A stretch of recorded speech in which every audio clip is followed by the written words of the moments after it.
आप देख रहे हैं एसपीएन 9 न्यूज। स्वागत है आपका हमारे खास प्रोग्राम में। प्रोग्राम की शुरुआत मध्य प्रदेश से। जी हां, मध्य प्रदेश से इस वक्त की बहुत बड़ी खबर सामने आ रही है। जैसा कि मैं अपने दर्शकों को बता दूं, जो खबर है वो बहुत चौंकाने वाली है और कांग्रेस के नेताओं द्वारा ये आरोप लगाया गया है।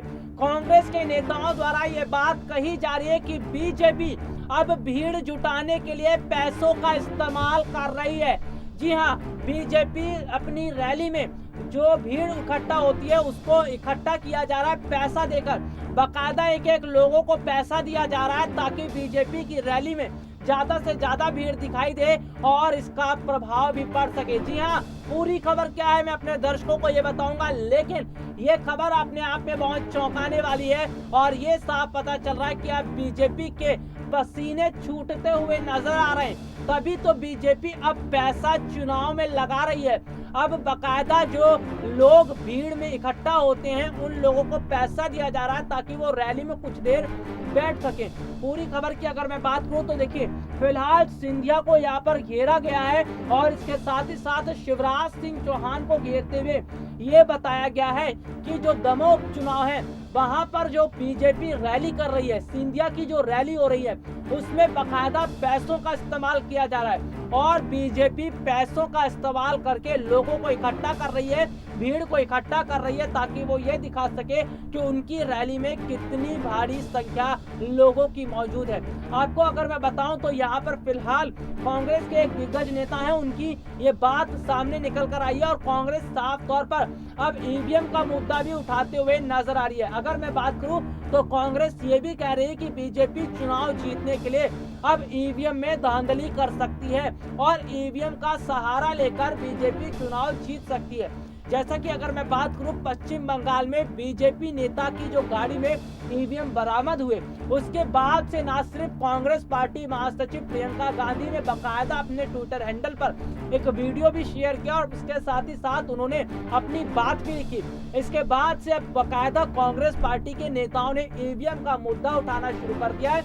इसके साथ ही कांग्रेस पार्टी के नेता ये बात भी कह रहे हैं कि अब बीजेपी पैसों का इस्तेमाल करती नजर आ रही है। यानी कि कुल मिलाकर अगर देखा जाए तो बीजेपी की हवाइयां अब निकलती हुई नजर आ रही है। जी हाँ, जिस तरह से बीजेपी ने बहुत बड़े बड़े दावे किए थे, जिस तरह से बीजेपी ने एक बड़ी हुंकार भरी थी, जिस तरह से बीजेपी ने ये दिखाने की कोशिश की थी कि जो भी चुनाव हो जीत तो उन्हीं की होगी, लेकिन जो पोल खुली है ईवीएम मशीन की हो चाहे पैसों की हो, तो इससे साफ पता चल रहा है कि किस तरह का खेल अब बीजेपी बिल्कुल अपनाती हुई नजर आ रही है। चलिए आपको मैं एक बीजेपी के बहुत बड़े दिग्गज नेता के बयान के बारे में भी बता देता हूं कि आखिरकार उन्होंने बीजेपी को लेकर कहा क्या है। दरअसल आपको याद होगा कि मध्य प्रदेश के अंदर कांग्रेस से बीजेपी में शामिल हुए राहुल सिंह लोधी, उन्होंने एक बयान दिया और एक बयान में उन्होंने ऐसा कुछ कह दिया जिससे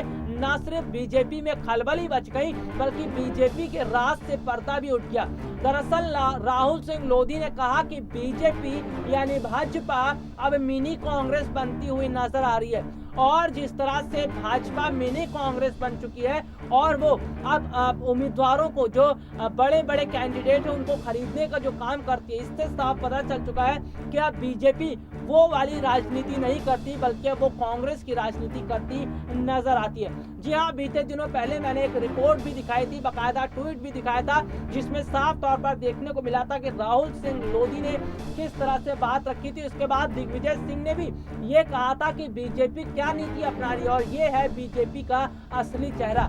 तो क्या सवाल यहाँ पर ये है कि बीजेपी को अब डर लग रहा है कि कहीं चुनावों में उनकी हार ना हो जाए और कहीं जिस तरह से चुनाव में अगर हार उनकी हो गई तो उनकी मिट्टी खराब होती हुई नजर आएगी। अगर बड़े बड़े चुनावों की मैं यहाँ पर बात करूँ तो पश्चिम बंगाल का विधानसभा चुनाव, असम, तमिलनाडु, पुडुचेरी, केरल, यहाँ पे जो विधानसभा चुनाव हुए और जिस तरह से अगर मैं बात करूँ तो जो स्थितियां फिलहाल बीजेपी की नजर आ रही हैं उससे तो ये साफ पता चल रहा है कि बीजेपी के भी पसीने छूटते नजर आ रहे हैं, क्योंकि बंगाल में ममता को हराना इतना आसान नहीं है और असम में कांग्रेस को हराना इतना आसान नहीं है, केरल भी चलते हैं तो केरल में भी बीजेपी का जादू इतना आसानी से नहीं चल पाएगा।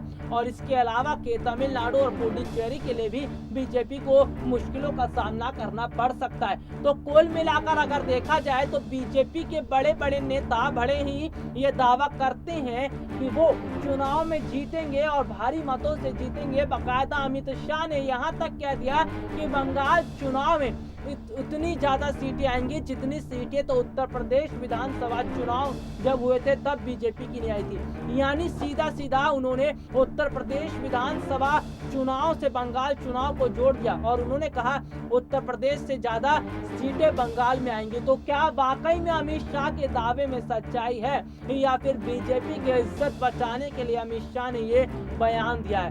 खैर चाहे जो भी हो, लेकिन इन राजनीतिक पार्टी के नेताओं के बीच जुबानी जंग शुरू हो गई है और बीजेपी चुनाव जीतने के लिए जिस तरह की रणनीतियां अपनाती नजर आ रही है उससे तो भाई साफ हो चुका है और पिक्चर पूरी क्लियर है कि बीजेपी तो ईवीएम और पैसों के जरिए चुनाव जीत रही है। जी हाँ, अगर मैं सबूतों की बात करूं तो बाकायदा हमने सबूत दिखाए भी थे। प्रियंका गांधी का वो ट्वीट, इसके बाद ही उसके साथ ही साथ कई जगह जो है ये खबरें भी वायरल हुई थी और देखने को भी मिला था। बाकायदा बीजेपी नेता की गाड़ी में ईवीएम मशीन पाई गई थी।